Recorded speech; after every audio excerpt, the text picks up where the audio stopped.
Alhamdulillah sudah 3 masjid mewah saya bikin. Itu semua dari nontonnya ibu-ibu. Jadi kalau ibu nonton ceramah saya, ibu ikut membangun masjid, ikut membantu anak-anak yatim piatu. Sudah puluhan saya mereka kasih beasiswa. Saya kasih fakir-fakir miskin, janda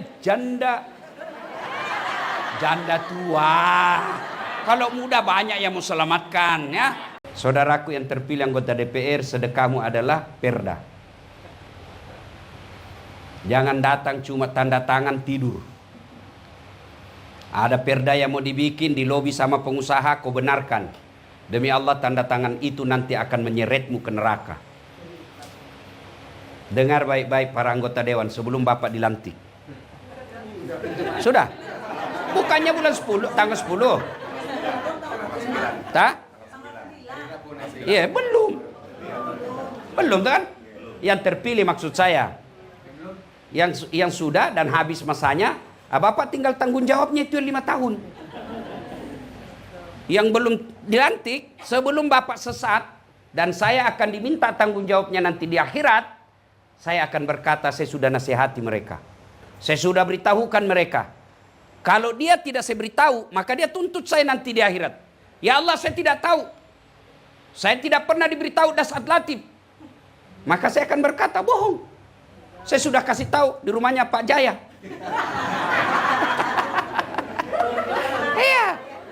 Maka kewajiban ulama adalah mendakwakan. Ballighu anni walau ayat. Sampaikan meskipun 1 ayat. Kulil haqqu walau kana murram. Katakan yang benar meskipun itu pahit. Maka saya katakan ini Pak. Jabatan 5 tahun.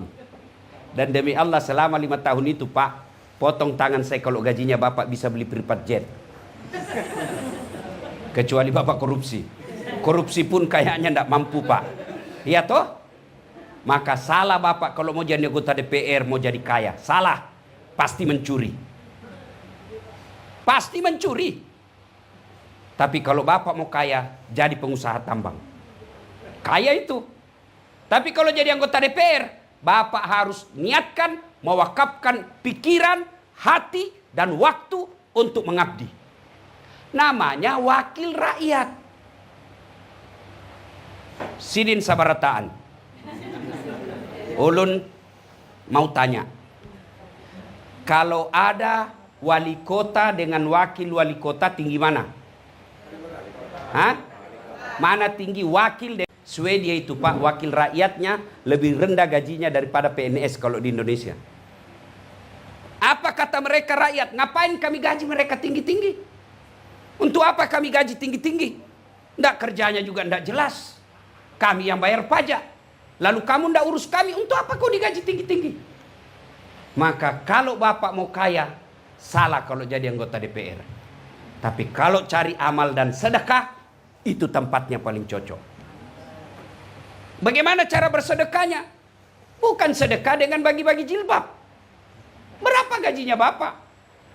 Jadi kalau mengandalkan proposal, kalian juga rakyat jangan selalu bawa proposal ke anggota DPR. Berapa gajinya kasihan?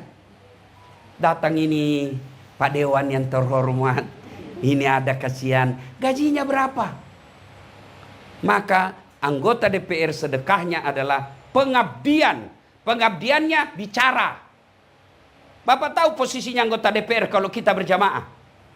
Imam. Wali kota. Anggota DPR itu dia di sini. Di belakangnya imam sebelah kanan. Belakangnya imam sebelah kanan. Itu anggota DPR. Kalau imam salah, ini yang luruskan. Semestinya imam ruku, dia langsung sujud. Anggota DPR bicara dong. Apa dia bicara? Bukan dengan memaki, bukan dia tendang. Ya imam salah kok. Enggak juga dia dorong kepalanya. Bodoh ini. Tidak. Apa dia ucapkan yang di belakang? Subhanallah, Maha Suci Allah. Berarti anggota dewan, kalau wali kotamu salah, wali kotamu membuat peraturan yang menyusahkan masyarakat, ngomong dong. Kamu wakil rakyat. Maka bicara. Kalau Bapak tidak bicara, Bapak dituntut. Kenapa? Karena diam. Tapi kalau sudah bicara, tidak dilaksanakan, lepas tanggung jawab sebagai anggota dewan. Kita bukan eksekutor, kita hanya legislatif. Legislatif itu berbicara, haknya berbicara. Cuma bagaimana kau jadi anggota DPR kalau kau tidak tahu bicara? Ada anggota DPR tidak tahu bicara, banyak. Ya apa.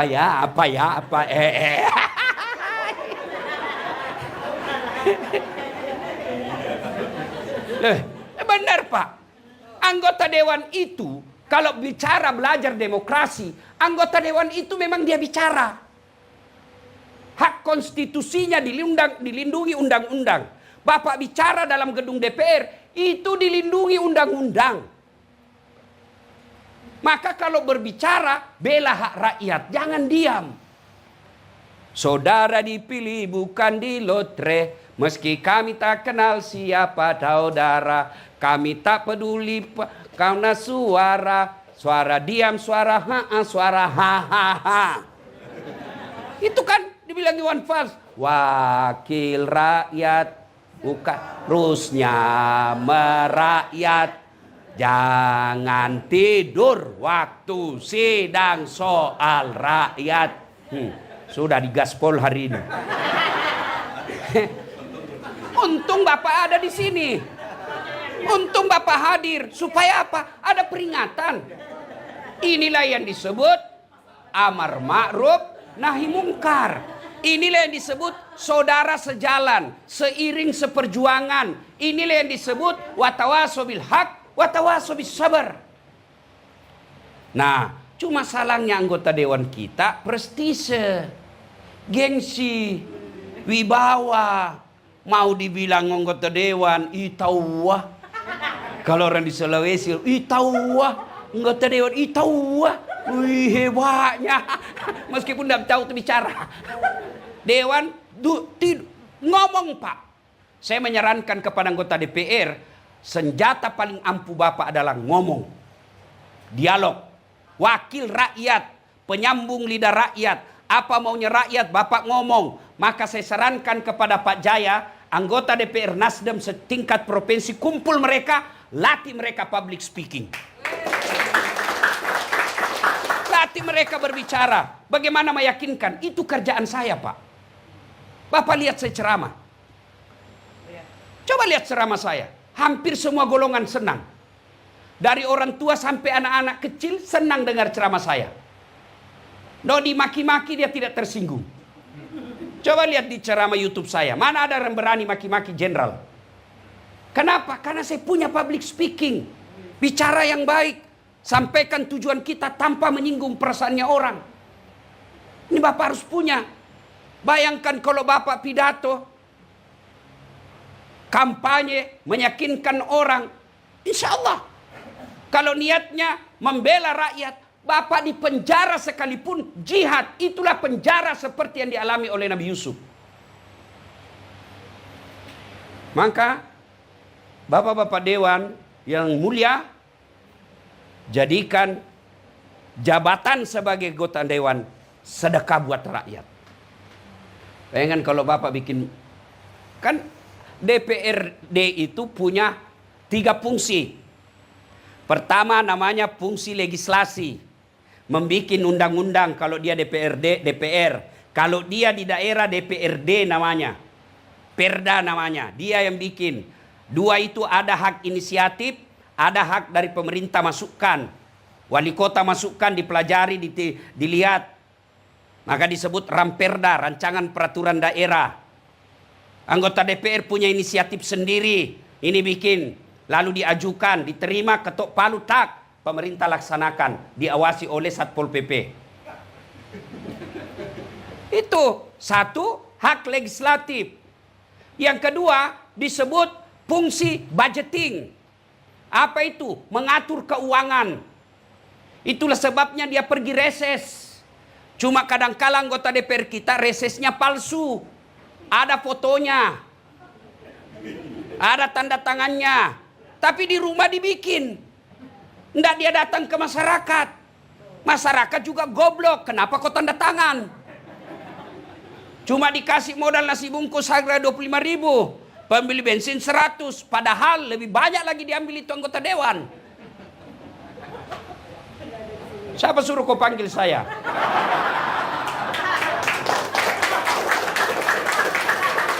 Jangan marah Pak ya, jangan marah Pak. Supaya Bapak punya bekal. Itulah sehingga pergi reses. Dia pergi reses itu menerima aspirasi. Pak Desa, apa yang kau butuhkan di sini? Kan namanya reses itu Bapak datang ke dapil. Datangnya pun diongkosi.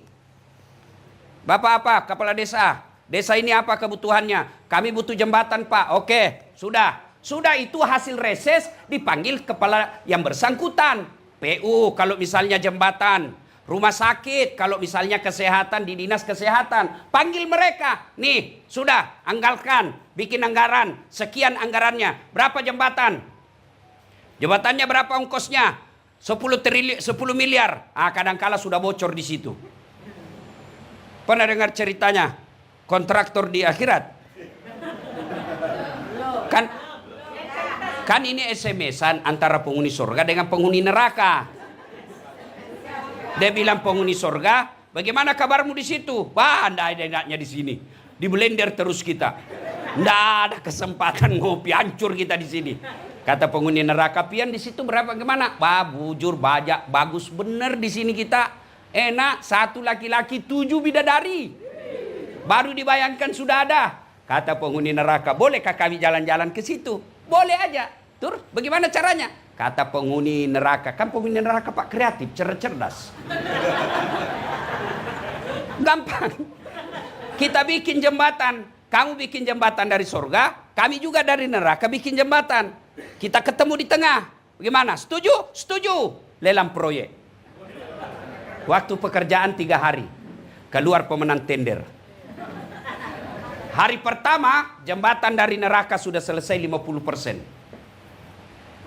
Hari kedua, selesai 70%.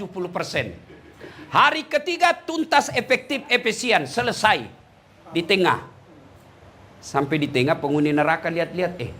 Kenapa ini jembatan dari surga kada mulai-mulai? Teriaklah ini penghuni dari neraka. Kenapa kau belum mulai proyekmu? Kami sudah sampai di tengah sesuai perjanjian. Apa kata dari dalam surga? Bagaimana mau dimulai? Kontraktor, pengawas, pemborong ada semua di situ.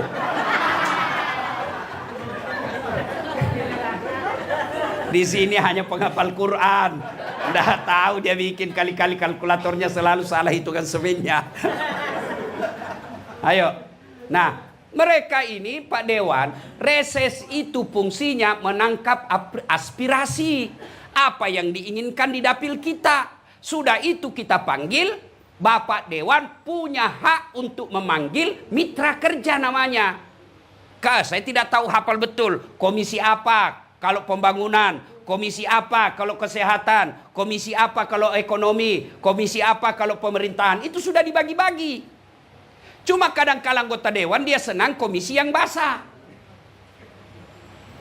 Ingat Pak Dewan, di komisi yang basah itulah orang tenggelam. Sudah susun anggaran, sudah itu disebut fungsi budgeting. Yang ketiga ada disebut fungsi kontrol, fungsi pengawasan. Pak Dewan berhak menegur pemerintah. Kenapa itu anggaranmu salah guna? Kenapa itu perda kau tidak jalankan? Bapak punya hak sebagai wakil rakyat. Tiba-tiba ada jalan ditutup, itu mengganggu masyarakat. Pak Dewan punya hak untuk menegur. Sebagai wakil rakyat, kenapa jalan itu ditutup? Tidak pernah dibicarakan di Dewan. Rakyat mengeluh dengan itu. Itu kalau Bapak lakukan seperti ini, insya Allah Bapak di dunia anggota DPR, Bapak disebut yang terhormat. Di akhirat juga, insya Allah sama-sama Rasulullah di akhirat. Tapi kalau Bapak hanya kejar proyek, salah gunakan reses, di dunia kau anggota dewan terhormat, di akhirat kau akan abadi dalam neraka. Pilih mana? Pilih mana? Anggota DPR 5 tahun Pak, 5 tahun demi Allah, kalau untung terpilih lagi. Kalau tidak untung, wabillahi taufiq wal hidayah. Tapi dosanya dibawa sampai mati. Ini bersyukur Bapak belum dilantik sudah dapat pembekalan luar biasa. Ya Allah, saya sudah sampaikan kepada mereka. Saya lepas tangan. Tinggal mereka menjalankan apa yang saya sampaikan. Wa qala idzan bismillahirrahmanirrahim. Ya ayyuhalladzina amanu taqullaha haqqa tuqatih wa la tamutunna illa wa antum muslimun.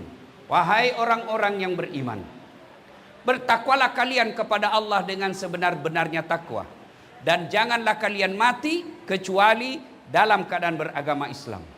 Ayat ini Bu, kurang lebih 1400 tahun yang lalu. Bayangkan, kurang lebih 1400 tahun yang lalu, tiap Jumat kita dengar di mimbar Jumat. Sudah 1000 tahun lebih, tiap Jumat kita dengar di mimbar Jumat. Ayat ini, kalau di Depok ini, ada pengumuman dari wali kota, ada pengumuman dari gubernur, selalu dibacakan tiap Jumat, pasti pengumuman itu penting. Ayat ini tiap Jumat dibacakan, berarti ayat ini penting. Dan rasa-rasanya susah diterima akal. Wahai orang-orang yang beriman, jangan kamu mati. Berarti mati kau yang ngatur. Woi, jangan mati ya. Berarti mati mau-maumu. Padahal mati, mau atau tidak, tiba saatnya pasti mati. Orang kaya, mati. Orang miskin, mati. Raja-raja, mati. Rakyat biasa, mati. Gubernur, mati. Jangan terlalu kencang. Semua mati. Orang kaya, mati. Orang miskin, mati. Raja-raja, mati. Rakyat biasa, mati. Ustaz, mati. Sentimen betul. Kalau ustadznya mati, siapa yang ceramai kau? Ya, semua mati. Semua, mau kaya, mau miskin, mau tua, mau sehat, mau sakit, mau anak-anak, tiba saatnya pasti mati. Berarti Bu, bukan mati yang jadi masalah. Yang jadi masalah kata Allah, illa wa antum muslimun, kecuali matimu dalam keadaan beragama Islam. Berarti ayat ini Allah ingin sampaikan, wahai punten, punten, punten. Apa artinya punten? Punten, mangga. Orang Bugis bilang tabe, ya kan? Nah, punten. Ya, ayo. Insya Allah Bapak Ibu tidak akan mati dalam keadaan berzina. Insya Allah Bapak Ibu tidak akan mati dalam keadaan ngerampok. Insya Allah tidak akan mati dalam keadaan berjudi. Tapi yang bisa membuat kita mati kafir, hubbi aklil haram, suka memakan barang haram. Salah satu di antara barang haram yang kalian konsumsi adalah menerima serangan fajar ketika pemilu. Kau tepuk tangan, kau semua pelakunya. Betul, betul. Kaulah semua itu pelakunya. Hei, Bu. Orang yang sudah terlanjur terima serangan fajar kemarin pemilu, kata Nabi 2 solusinya. 1, kembalikan uangnya orang. Uang caleg yang sudah terlanjur kau ambil, kembalikan. Sudah habis Ustaz. Solusinya kata Nabi, hanya api neraka yang bisa mencuci perutmu. Bu. Kalau orang korupsi 70 miliar masuk neraka, paling tidak dia nikmati di dunia 70 miliar. Tapi kalau 300 ribu masuk neraka, nah itu namanya beleng-beleng. Pak, saya tanya, Bapak kaya enggak menerima 300 ribu? Begitu kasih 300 ribu langsung kaya? Ibu-ibu miskin enggak menolak 300 ribu? Miskin kau tolak 300 ribu? Begitu kau tolak langsung hilang semua hartamu. Miskin? Tidak. Tapi yang pasti ketika kau terima 300 ribu itu artinya kau tutup peluang anakmu jadi wali kota, anakmu jadi gubernur, anakmu jadi anggota DPR. Kenapa? Yang bisa jadi pejabatannya orang yang punya uang. Maka biar anakmu sekolahnya tidak terlalu tinggi, tapi kamu tidak bisa disogok, dia punya peluang jadi pejabat. Kenapa? Insya Allah orang miskin pun bisa jadi pejabat kalau tidak ada uang sogok. Tapi kalau kau terima uang sogok, maka kamu miskin, anakmu akan jadi buruh, dan begitu juga cucumu. Maka pemilu yang akan datang, pilkada akan datang bulan 11, tolak uang politik. supaya negaramu baik. Jangan betul-betul kau terima. Saya malu sekarang lihat orang yang mau jadi wali kota, orang mau jadi bupati, orang mau jadi gubernur, tidak ada lagi yang berbicara visi misi apa yang mau lakukan memberantas kemiskinan, apa yang dia mau lakukan untuk meningkatkan kesejahteraan. Yang ada di otaknya, nih duit saya 300 miliar, duit saya 200 miliar. Jadi apa sekolah, apa gunanya anak-anak kita belajar ilmu politik? Apa gunanya anak-anak kita belajar IPDN? Apa gunanya anak-anak kita jadi dokter? Tapi kalau mereka miskin, tidak ada peluang jadi pejabat. Maka ibu-ibu, Pak, saya cinta kalian karena Allah. Cintai negaramu Republik Indonesia. Caranya konkret, jangan kau terima uang sogok. Bisa? Bisa? Kenapa cuma 30 yang bisa? Bisa? Bapak-bapak bisa? Ya Allah, dengarlah janji hambamu. Kalau ada yang ingkar janji di bulan 11 nanti, buat hidupnya menderita dunia akhirat.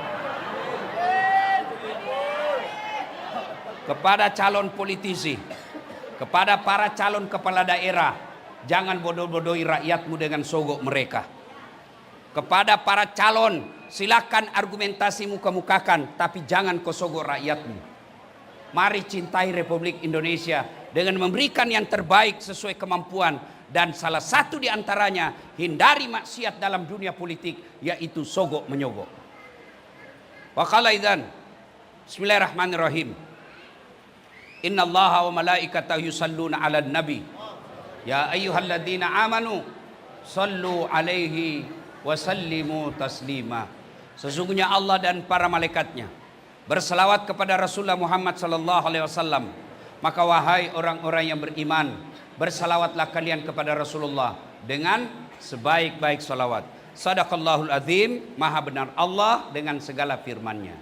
Bapak Ibu saudara-saudara sekalian, teristimewa para kiai, para alim ulama yang hadir di tempat ini, terkhusus yang mengundang saya Bapak Gubernur Sulawesi Barat yang sebelumnya adalah gubernur di Sulawesi Selatan, yang insya Allah dimuliakan dan dirahmati Allah Subhanahu wa taala. Ibu-ibu, waktu terbatas, masih ada penceramah. Saya to the point saja. Ibu-ibu pernah lihat antar jenazah? Pernah bapak-bapak lihat orang antar jenazah? Bukan pernah, sering. Kata Nabi, 3 yang mengantarnya, jenazah itu 3 yang antar, 2 yang kembali, tinggal 1 yang masuk temani. Apa gerangan? Yang pertama, anak, handai tolan, istri, karib kerabat, teman, anak buah, semua ikut mengantar. Tapi begitu masuk kubur, ada yang mau temani di dalam? Ada yang mau temani? Jangankan temani masuk kubur, duduk aja di samping kubur sampai jam 12 malam, tidak ada yang mau. Iya toh? Ya. Ini ada Pak Gubernur di sini. Itu anak buah, iya begini-gini, siapa. Begitu masuk kubur, tidak ada yang mau temani, Pak, tidak ada. Bahkan bapak banyak berdoa, mudah-mudahan cepat pindah saya yang ganti. Iya toh? Ibu-ibu, begitu ibu meninggal, ada suami mau masuk di kubur. Cerita. Maka mereka akan kembali. Tidak ada yang mau masuk. Yang kedua, apa? Harta, keluar semua kendaraan, mobil, motor, sepeda, karpet, seluruhnya keluar. Begitu masuk kubur, ada yang masuk? Ada yang masuk? Ada ibu, apa? Kain kafan, kain paling murah, bukan sutra. Tidak ada, kain kafan, parfummu ibu, ini ibu-ibu ini yang glowing. Yang mukanya ini cantik-cantik. Begitu ibu meninggal, cacing ibu. Makanya jangan terlalu sibuk memode mukamu, karena yang dia membuat suamimu tertarik bukan glowingnya, tapi hatimu yang bersih. Biar kau cantik, kalau hatimu busuk, maka kecantikanmu diambil suamimu orang lain. Iya toh? Iya. Bujur. Betul. Yang ketiga, Yang ketiga, yang ngantar kita amal. Inilah yang setia. Masuklah kita di kubur, kembalilah para pengantar. Ibu-ibu temanmu yang sehat, anak buahmu yang sehat, mereka pasti akan kembali. Bahkan keluargamu yang katanya cinta, dia injak-injak kuburmu sambil menangis. Tapi diinjak-injak kau di dalam. Iya, betul. Kembali. 3, 2 balik, 1 masuk. Maka kata Nabi, ketika kau sudah masuk kuburmu, putuslah semua amal-amalmu. Tidak bisa lagi kau sholat, tidak bisa lagi kau ngaji, tidak bisa lagi kau salawatan, tidak bisa lagi kau tahajud. Semua putus amal-amal. Tinggal 3 lagi yang bisa mengalir meskipun sudah jadi tulang belulang. Apa gerangan? Yang pertama kata Nabi, anak yang soleh dan solehah. Bukan anak yang anggota DPR, bukan anak jenderal, tapi anak yang soleh dan soleha. Saya tanya bapak-bapak, anakmu bisa enggak jadi anggota DPR tidak pernah caleg? Jawab ini Pak, bisa apa enggak? Enggak pernah nyalek, tiba-tiba anggota DPR, bisa enggak? Bisa, bawa kursi sendiri, duduk di depan. Ibu-ibu, bisa ndak anak sampean jadi tentara polisi tidak pernah ikut akmil dan akpol? Ndak mungkin. Iya toh? Iya. Bisa ndak? Tidak mungkin. Bisa ndak anak bapak-bapak jadi dokter tidak pernah kuliah fakultas kedokteran? Tidak mungkin. Tapi bapak ibu tolong jawab. Bisa ndak anaknya ibu soleh dan soleha tapi tidak dokter? Bisa ndak anak bapak ibu soleh dan soleha meskipun tidak anggota DPR? Bisa ndak anak ibu soleh dan soleha meskipun tidak ada sekolah? Bisa. Berarti pesannya, anakmu sesungguhnya lebih gampang jadi soleh dan soleha daripada jadi dokter. Cuma sayang, kita lebih bangga anak kita kalau dia dokter, anggota DPR, tapi kita tidak malu kalau dia disut mukanya korupsi.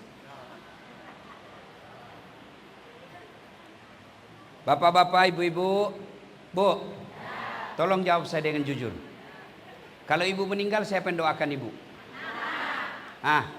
Suami. Kawin lagi, Bu. Woi, di Makassar ada yang bilang sama saya, Pak, itu jelek betul sifatnya tetangga saya. Kenapa lagi, Bu? Masa itu baru 3 bulan istrinya meninggal, dia kawin lagi, belum lagi kering kuburnya dia kawin lagi. Saya bilang itu tetanggaku masih hidup istrinya dia kawin lagi.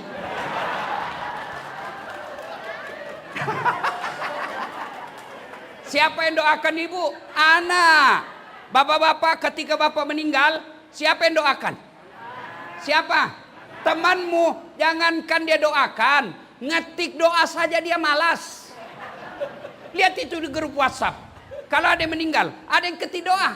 Tidak, stiker dia kirim. Al-Fatihah. Tidak dia baca Al-Fatihah juga. Ya ketawa, saya serius sini. Ini dia sehati, dia kira saya stand up. Siapa yang doakan kita? Anak. Anak yang soleh dan soleha.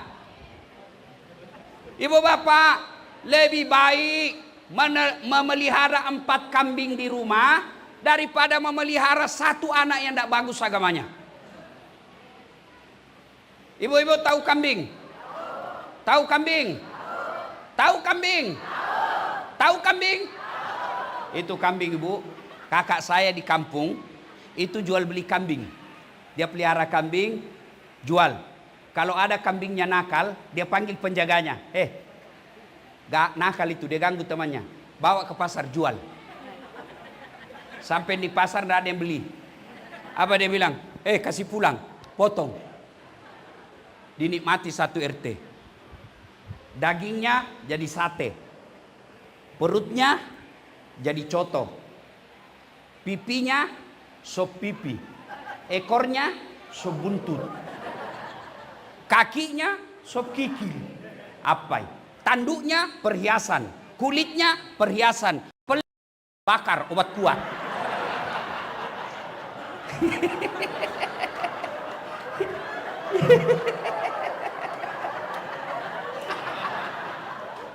Itu kambing nakal, jual. Nggak ada yang beli, potong. Tapi kalau anakmu nggak sholat, tukang tipu, pezina, nggak pakai jilbab, pejudi, kau mau apain? Mau apa? Potong, siapa yang mau makan? Ayo, jual, siapa yang mau beli? Maka itulah makna ayat Quran, manusia kalau tidak iman lebih hina dari binatang. Maka Bapak Ibu sekalian, tidak usah malu kalau anakmu pengangguran tapi rajin jamaah di masjid. Tidak usah malu kalau anakmu cuma pegawai honor, pendapatannya pas-pasan, tapi jamaahnya di masjid. Sopan sama orang tuanya, tidak pernah kasar ngomong, menghormati mertuanya. Daripada anakmu tinggi sekolah, banyak duitnya, tapi orang tuanya diseperlakukan tidak ada harga dirinya. Percaya Ibu, anak itulah harapan kita. Apakah tidak berharap begitu kita wafat, anak kita bikinkan rumah ibadah, dia bikin masjid untuk nama ibunya? Apa kita tidak berharap ketika usia senja kita sudah pensiun tidak bisa cari nafkah, anak kita yang subsidi 1 anak 2 juta, 4 anaknya 8 juta dia dapat 1 bulan mamanya. Itulah anak yang soleh dan soleha. Yang kedua, yang bisa menolong kita ketika sudah masuk di kubur. Apalagi? Apa? Sadaqatun jariah, sedekah, harta yang sudah kau sedekahkan. Ibu bapak, ini terutama ini yang banyak cincin-cincinnya di depan saya. Ibu-ibu, kalau ibu meninggal siapa yang pakai emasnya? Siapa yang pakai emasnya? Anak, bukan, istri kedua. Begitu ibu meninggal, suamimu cabut. Ini cincin saya beli. Dia paksa keluar cincinmu, Bu. Dia ambil lagi kalungmu. Ini dulu usia pernikahan kita yang 15 tahun, Ibu. Dia cabut lagi gelangmu. Ini emas Dubai kita beli waktu kita umrah, Ibu. Gigi palsumu pun dia cabut. Iya toh? Iya. 3 bulan kemudian ketemu janda. Teman SMA-nya dulu.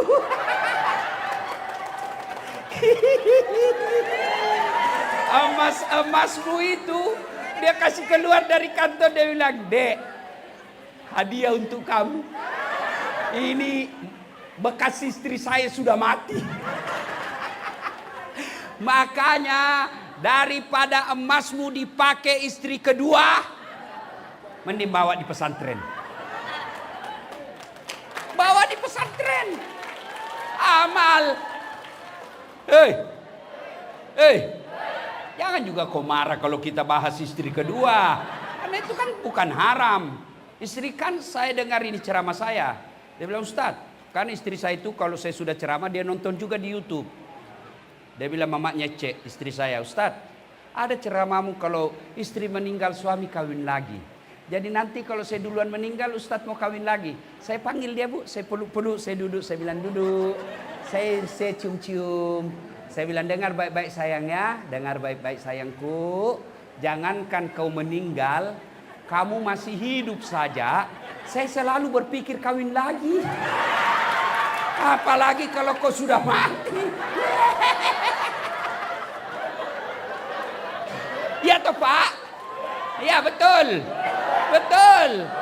Saya lihat muka-mukanya semua takut sama istrinya ini. Berarti kau jadi laki-laki kalau takut sama istrimu. Apa mau takut sama istrinya? Semua gajimu diambil. Kita yang belikan baju, kita yang belikan emas, kita buatkan rumah, kita cicilkan mobil, baru kau mau takut sama istrimu? Nggak ada orang Bugis takut sama istrinya, Pak. Nggak ada. Cuma istrinya lebih berani daripada suami.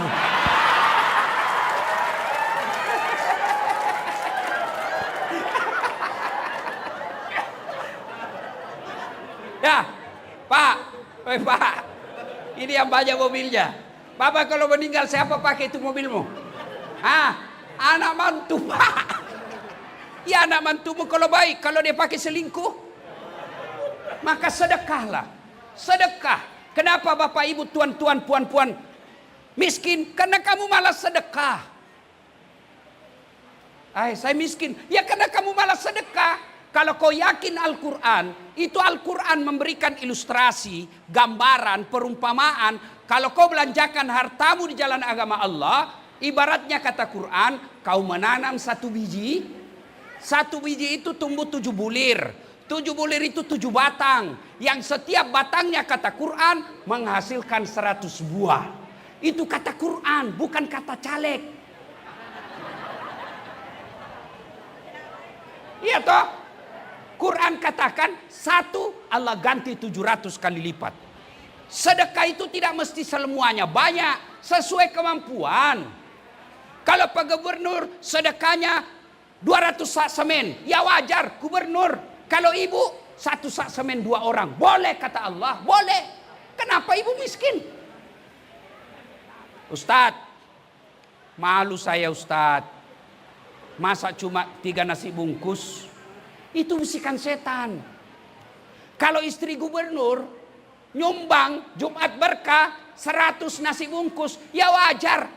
Dia pejabat, bisa jadi juga bukan uangnya kepala dinas dipakai.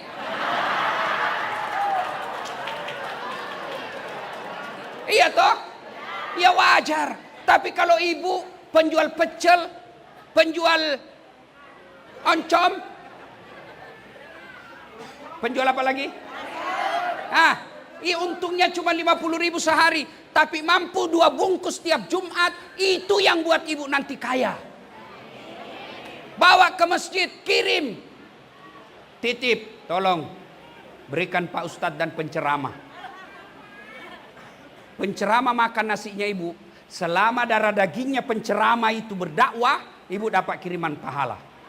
Dan alhamdulillah sampai detik ini, selama hidup saya jadi pendakwah, tidak ada saya menyaksikan orang bangkrut gara-gara sedekah. Iya toh? Ada enggak orang bangkrut gara-gara sedekah? Tidak ada. Yang bangkrut gara-gara apa? Pinjaman online. Pelakunya ini nih. Pinjol. Belanja online. Judi online. Selingkuh. Narkoba, itu bisa bangkrut. Tapi kalau orang rajin sedekah, tidak bakal akan bangkrut itu. Allah pasti ganti berkali-kali lipat. Maka kalau ibu mau, sedekahlah. Yang ketiga, yang bisa menolong kita setelah masuk kubur. Ulang tadi, 1, anak yang 2, harta yang sedekahkan. 3, Bapak Ibu sadar ini, camkan baik-baik. Anak yang sekolah di pesantren, 1, pasti makanannya halal. 2, sholat jamaahnya pasti berjamaah di masjid. Sholat 5 waktunya. 3, dia punya kesepekaan sosial. Kepekaan sosial itu, bagaimana dia muncul? 1 kamar, 5 sampai 10 di dalam. Maka anaknya tidak akan menjadi egois.